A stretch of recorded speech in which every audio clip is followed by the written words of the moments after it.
Hi. So, I just wanted to pop on really quick and let you know that my schedule is changing a bit. I think. I don't know. So, for that reason, I'm going to close my books for personal readings for the time being. Obviously, the people who already have readings scheduled, nothing changes for you. We will do those readings on those dates and times, but I'm just not going to take any new bookings, at least for right now. So obviously, I will let you know if that changes. We're talking about May. Shouts out to you, May babies, Taurus and Gemini. I'm a cusper. My birthday is on the 20th. Oh my gosh. So anyway, without further ado, let's get into the reading. We're going to be using the Angels and Ancestors Oracle deck. And then we're using this tarot deck. I need to find the name of it. It doesn't come with a book, which is really annoying to me, but I'll figure it out. I'll Google it because I have no clue. I got it a couple years ago. So without further ado, and obviously because of my schedule, the videos are going to come out probably a bit more sporadically. Just an FYI on that too, if you care. But yeah, let's get into it. All right, let's see who is next. Aries. Love it. I decided that we're going to finish up the zodiac signs and then we'll finish the human design profiles. I also don't know if I'm going to use the bowl method anymore. I don't know. I'm not going to. Thanks for helping me with that decision, Aries. That's too many cards. But, you know, you've probably heard me say before, maybe, if you've watched more than just this video on my channel. But anyway, you know, I go where the energy takes me as long as it feels good and as long as it feels good. So it did feel good for a while there to decide who was next with the bowl. But now it just, for some reason, it's just annoying.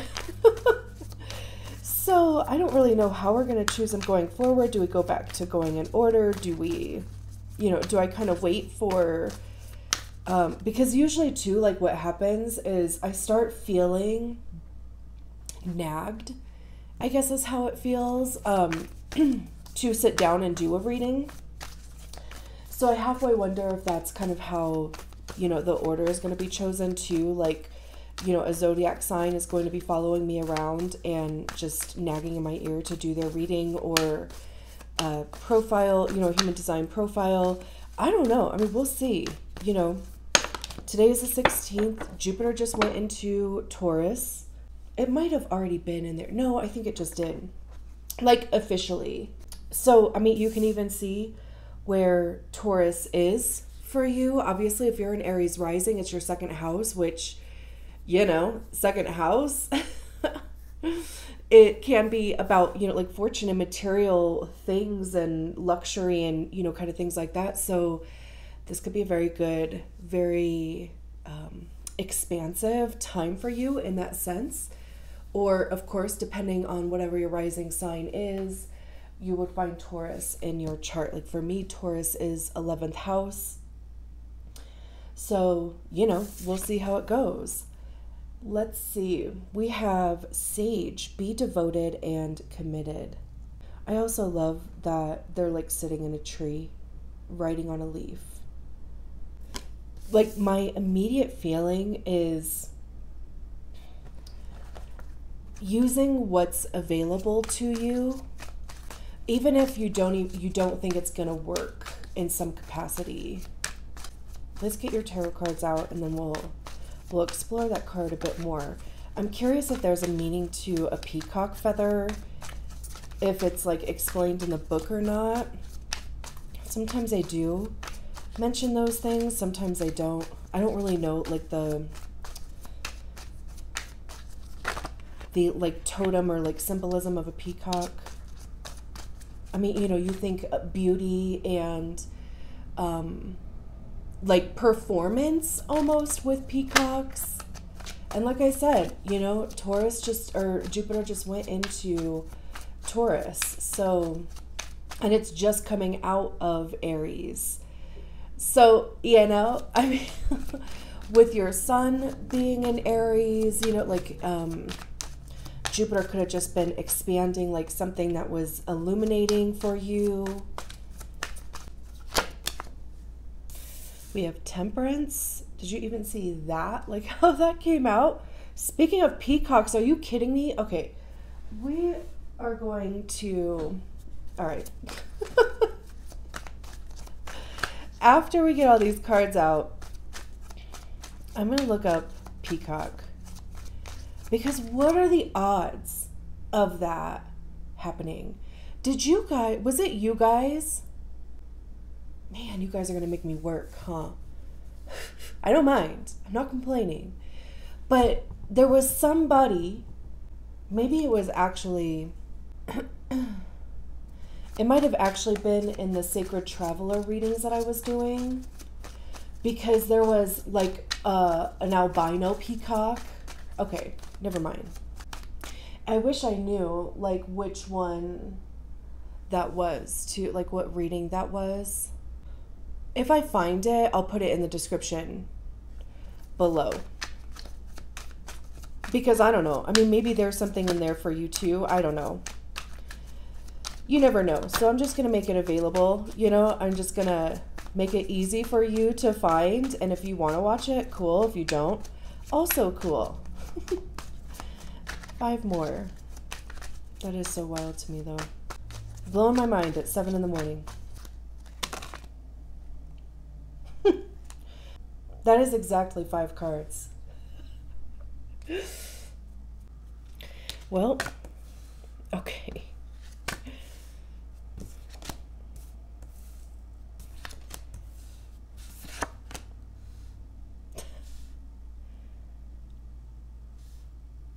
Oh my gosh. And then Death at the bottom of the deck. 6 of Pentacles, 7 of Wands.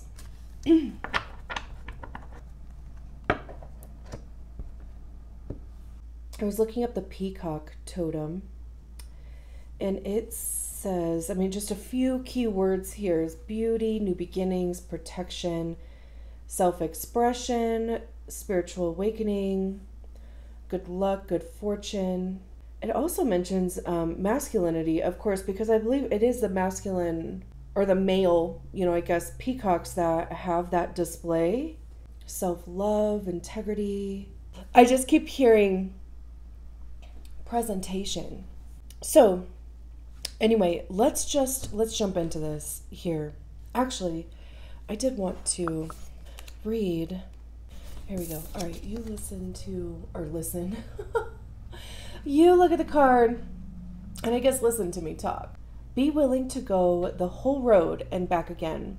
This will allow you to be the best you can possibly be. A sage represents the wise one within. When this card arises, it shows that you are preparing to become a great and insightful teacher to your peers. It guides you to take notes as the wandering yogi is on this card, because your knowledge and life experience can impart incredible insights to those with whom you come in contact with. This card is also about observation and becoming more aware of who you are and of all of your inner workings, because that awareness can bring more clarity to your decisions. Devotion is a powerful energy. Right now, angels and ancestors want to acknowledge how committed you are to your growth. Your continued dedication to this aspect of your life has been recognized, and your understanding that you are not only a body but also a soul is all you need to continue growing and expanding. The energy of oneness is offering itself to you now, and it's important you take some time to integrate it all so that you can be supported and guided by it. This is what the divine wants for you. Make a note of experiences and teachers making themselves known to you at this time, because you are going to share those teachings one day too. Love that. Definitely like a little bit of hermit vibes too. Just, like that inner knowing and seeker of knowledge, and of course like self-awareness, all of that good stuff. Okay, so we start with Temperance, like I said. And Temperance is a card of Sagittarius. So there could be a Sagittarius around there, doesn't have to be, but it's fire nonetheless, right? So it's in your realm, in your fire realm, with Aries being a fire. And then we have 2 Leo cards, literally right on top of each other, which is amazing too. But Temperance is about alchemy.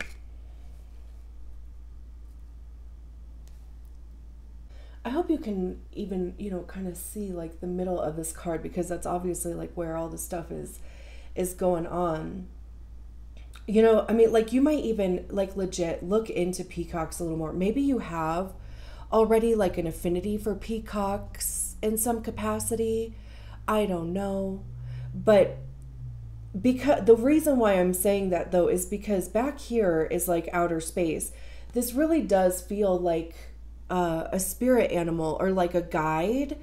And again, even just pulling in on the energy from peacocks, and like I said, just the expression, the presentation, really showing up and being seen.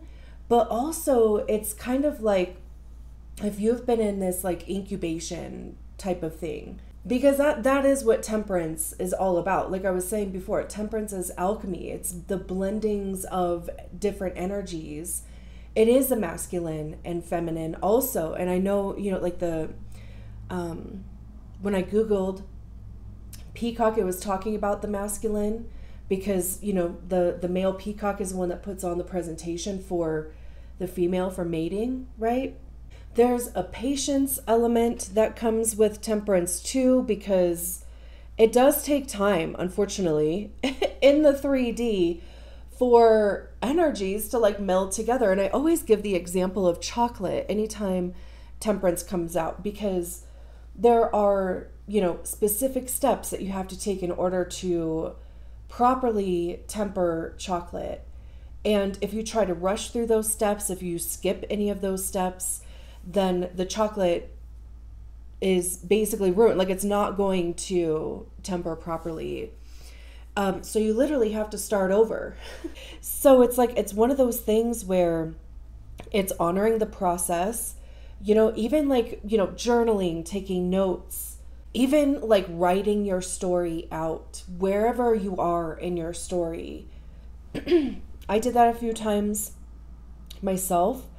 I still have some of them like written down too, just different documents, different, mind dumpings, I guess. So anyway, just, and especially since the book was saying that at some point, these are going to be things that you may find yourself sharing with other people.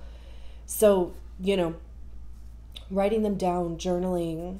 And with Temperance being a Sagittarius card, I feel, like the Sagittarius vibe is like the eternal student, like a lot of the Sagittariuses that I have ever met, they know a lot of different modalities, right? It's like they can't seem to like learn enough, but they're not, like your traditional students. It's not like, a career college student, but more so like just this thirst for knowledge for any and all things, all types of different modalities like religions or spiritual teachings, and those type of things. Like the self-awareness thing really comes through, also wanting to know themselves deeply.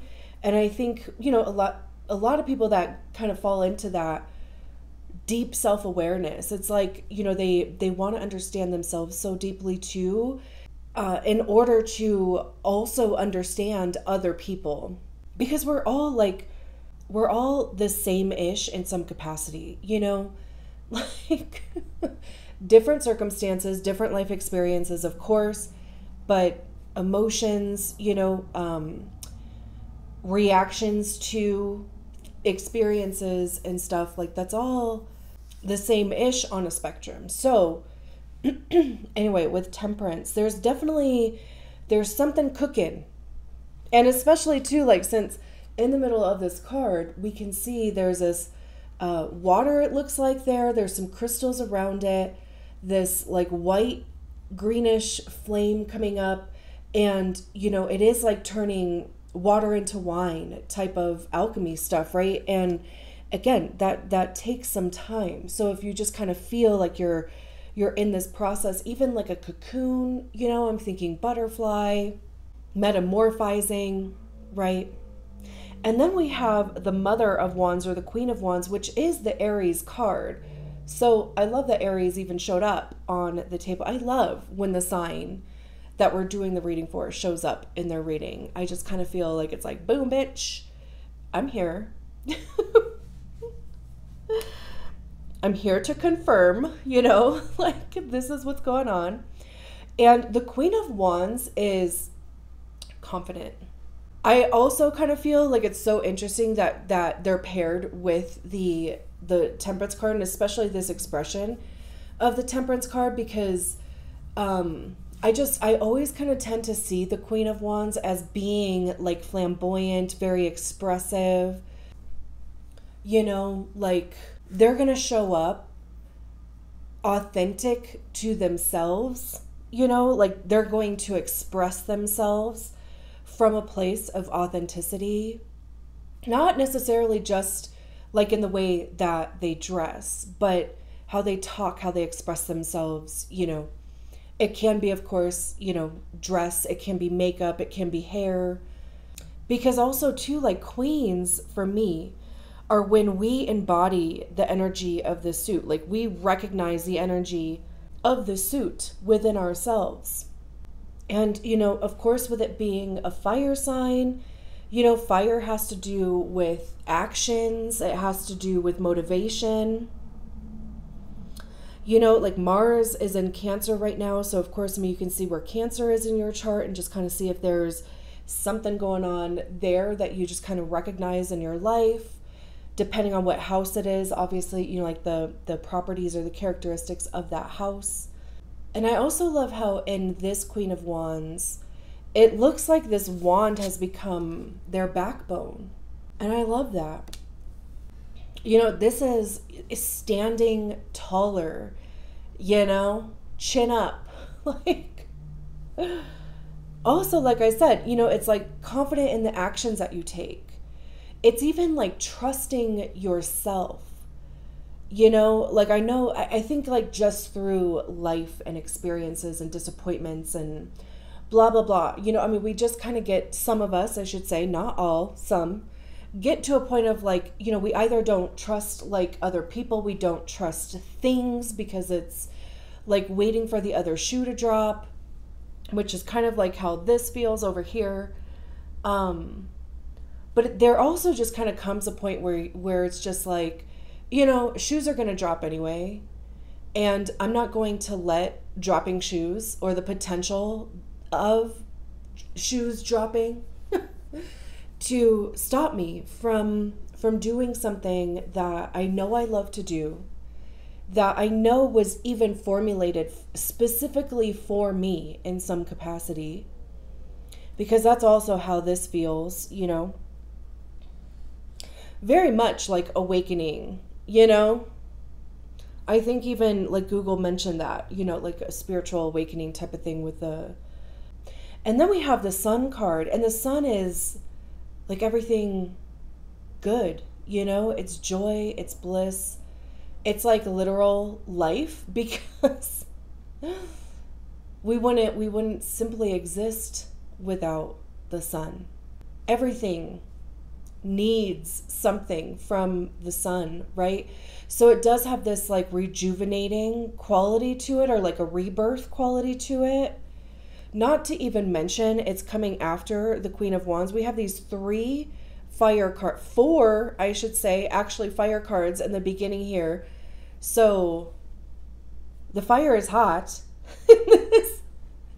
in this reading, okay? Sun, like even like the time right now in the northern hemisphere, it's spring, we're going into summer. There could be something shifting, right? Like over summer. Even, again, like if you are an Aries sun, or wherever your sun placement is, like there could be some level of illumination there. That could even be good or bad, just like illuminating the things that are no longer serving. But also, of course it would be for your highest good, right? Because it's got to go. This could even just be like the spotlight being on you.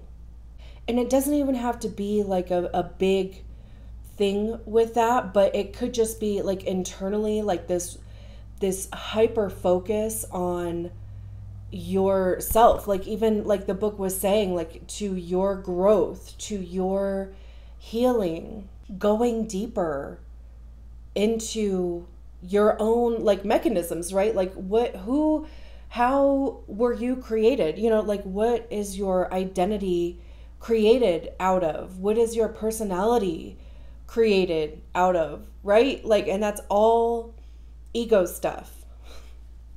Very interesting. And then we have the Strength card. Like I said, both of these cards are associated to Leo. And Leo is very peacocky. As far as like showing out, right? Or like being boisterous and sometimes being, flamboyant and maybe even loud sometimes. And not that that's a bad thing at all. I have a very good friend that is a Leo, and she is loud, and it fits her, and it works, and I love it. But the Strength card is about like inner strength. It's determination, devoted and committed. That's kind of like what the Strength card is also all about. Anytime I see a snake like this too, I think Kundalini. So, it starts in the root chakra. We have this pelvis down here, this pelvis bone or whatever down here. It starts in and especially even with this wand going up and right through the center of the body like that, like I'm thinking like Kundalini. So, which is also very much spiritual awakening stuff. So you might even, as you're looking around at peacocks and the symbolism and omens and totems for peacocks, if you're not familiar with Kundalini, you can look that up too. It's also just interesting how it's like this snake is moving towards the sun card. So it's even just like this, if the sun is the goal, right? If happiness and self-acceptance and self-love are the goal, right? Which I think for a lot of us it is, then, this Strength card is saying it's like I'm going to do this at all costs. Like I'm going to figure this out. And I feel like when an Aries makes their mind up about something, they're going to do it. Even, like this devoted and committed thing. I feel like for Aries, that's, I don't want to necessarily say easy, but possible, And then we have the Five of Swords and the Three of Swords. Like I said, like this feels like that waiting for the shoe to drop energy. The Five of Swords are our minds. It's honesty, it's divine truth, logic, it's ideas, right? It's our perception of our reality. Reality? What did I say? Reality? I don't know. So it also has to do with our ego. And I was just kind of talking about ego stuff over here because we generally hear our ego in our minds, right? And our ego is created by the stories that we attach to experiences, whether they're true or not, whether they're objective or not, and whether they're even ours or not. It could have been a guardian or a parent or a sibling or teacher, somebody that kind of imprinted this idea onto you about you in some capacity. And like I said, that became part of your identity, that became part of your personality, because you were a child, more than likely, when this happened, and didn't necessarily, quote unquote, know any better. And why would you? You're like a literal child. But now, being an adult, having the experiences that you do, having the experiences that you will, then you can just kind of like mentally go back to that inner child, like find those breadcrumbs that go back to the root of that, and almost kind of like look at it objectively as your adult self, your child self going through it, feeling all those feelings, which is really effing hard to do in some cases, of course. And like I said, like knowing what you know now, is that story true for you? 9 times out of 10, it's not.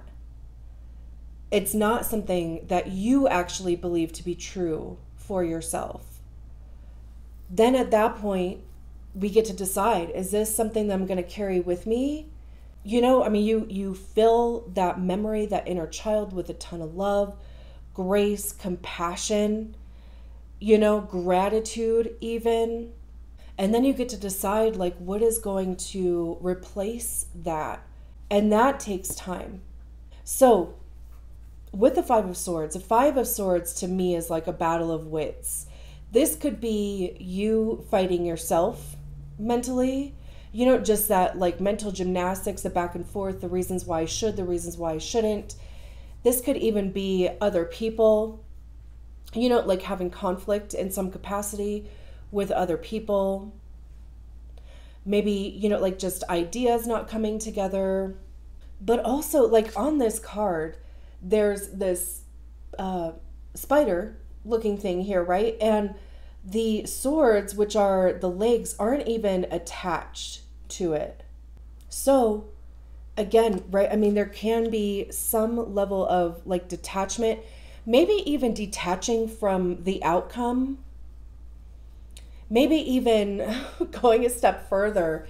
Like, is it a Buddhist thing that the art of detachment, like not attaching yourself to any outcome? Just really hard to do. It's not, like being dissociated or emotionless or anything like that, but it's like allowing things to unfold as they will, and accepting that things will unfold as they will, and that like your part in it is just a piece on the chess table, and also accepting that however it is going to unfold, it is for your highest good in some capacity. And if it's being taken out, then there's something better coming in. And then with the 3 of Swords, we have a sword going through the top part of the hourglass here. So again, it feels like waiting for the shoe to drop. Like this could be past experiences. Like I know how this is going to go. Even like just being like mentally exhausted in some capacity. And like just waiting for this sword to go through this glass. But also like this always, and in this deck, this always has this feeling to me of, even like with Temperance starting out here, and it taking time for energies to blend together and stuff. With this specific 3 of Swords, it's like time is up. And really, it's like if you're going to get stuck somewhere in this energy, or like if fear starts coming out, or if you start kind of having a hard time like moving forward, then it's like life is going to move you forward, because you've been in this past stuff long enough. And that can be uncomfortable. Like if you're not the one that's making the decision to move forward, and it's just life doing it for you, that's difficult sometimes, because it does feel out of control. It can. But this is like, you know, you've had enough time. This doesn't even feel like a bad card to me. The Three of Swords generally talks about disappointments and heartbreak and, you know, like rejection. And like I said, you know, swords having to do with our minds. It's, you know, like what stories do we attach to those experiences? And with this sword going through this hourglass, it's like, you know, your perceptions of reality, like your stories could be changing. Your like inner monologue, your narrative can be changing. That's also how this feels, which is beautiful. Even if it doesn't like feel that way mentally. We have the Death card at the bottom of the deck, which is Scorpio. Also, I don't know if you can see this, but in this card, these are like little rubies or other red crystals that I can't like think of. So it's interesting that, you know, we kind of have this display here, but there's beauty in it too. And, you know, like crystals, diamonds, you know, like all those things are created, I think, by like pressure and heat, right? This even has this like a butterfly thing because it is going from one expression to the next expression. And even though, you know, this deer, whatever this is no longer with us, it changed into something else. And it's like still giving something, right? It's really interesting. And too, like even, you know, because it looks like it could be winter. It looks like there's snow on these pine cones, but there's like grass popping through. And like I said, you know, we're in spring. So, and every time the Death card comes out, I always say new beginnings disguise themselves as endings, because something does have to end in order for something new to begin. Like we wouldn't have even known that these rubies or whatever these are were even here unless this deer was no longer with us. Very interesting. Six of Pentacles. Pentacles having to do with our money, how we get it, how we spend it, how we save it, how we invest it. It has to do with our time, our physical body, you know, anything tangible, anything we can touch, anything that has value. You know, and clearly we're drying herbs here. The Six of Pentacles talks about give and take. So it's even kind of interesting how these two come out back to back, because it's, you know, what you give, you get back. It also has like a charity quality to it. So there could be somebody else involved that, you know, maybe is a mentor, or you know, if you're looking for an investment of some kind, that would show up. But there's definitely like, it's like this reciprocity thing, right? It's like, you know, the energy that you're putting out, you're going to be receiving in some capacity. Also, even too, like how, that's what I was going to say between these two cards that I didn't quite make clear. But, you know, the purpose of like drying these out, right, is to use them in some capacity, maybe medicinally, maybe, you know, for cooking or whatever. But there is this thing about this double use thing. Like they were alive in the ground and serving a purpose that way. And even after they are cut or taken out of the ground, they're still going to be used in some capacity. It's like their purpose transfers, or it like transmutes in some capacity, which I love. I hope that even makes sense. It feels like I'm not explaining it properly, but I also get this feeling that, like, you know what I mean? And then we have the Seven of Wands. The Seven of Wands is like the minor arcana card to the Strength card. Even like devoted and committed, that is very much Seven of Wands too. It's standing your ground, being a bit defensive of what you're doing. Like, you know, if people don't get it, they don't have to. It's not for them to understand. It's for you. you know, and sometimes you have to defend that or feel like you have to defend that. But also in this card specifically, it's interesting here because we have this bridge that looks a little wonky, at least this one step. And, you know, we have this wand way back here. That's just, to me, it feels like this invitation. And you can't even really see what is on the other side, right? So there's this like trust aspect to this. Like it feels very leap of faith, like Fool card energy. And, you know, the concern might be, well, there's this one broken board here. Like, how do I know up here, right? Because then it just kind of becomes fears and doubts and, oh my God, I'm gonna die, you know? But this is the only one that's showing broken like that. And it's so close to this edge here that it literally might prevent us from actually going forward. Was I talking about that at the beginning of this reading? I can't remember now. But then there's this one wand here that's like enticing, like, come on, let's see what's on the other side of the bridge. And for whatever reason, the only time that we can cross this bridge is in the middle of the night. But there is at least this one wand here that is lighting up. Is that the middle of the bridge? Is that a quarter of the bridge? There's only one way to find out. So again, you know, it even, like I was even saying with the Strength card, there's this like, maybe I was saying it with the Queen of Wands actually, like this inner trust thing that is going into the Seven of Wands. We have the Daughter of Cups, which is a Page of Cups. So, you know, imagination, creativity, connecting to your heart chakra, like the things that you enjoy doing. Mother of Pentacles, Father of Pentacles, Devil. I mean, we could keep going, but this would be long as hell. And I'm going to leave it there. And before we go, if you've made it this far, thank you so much. That really helps me out. But what was I going to say? Oh, if you haven't done so already, like the video.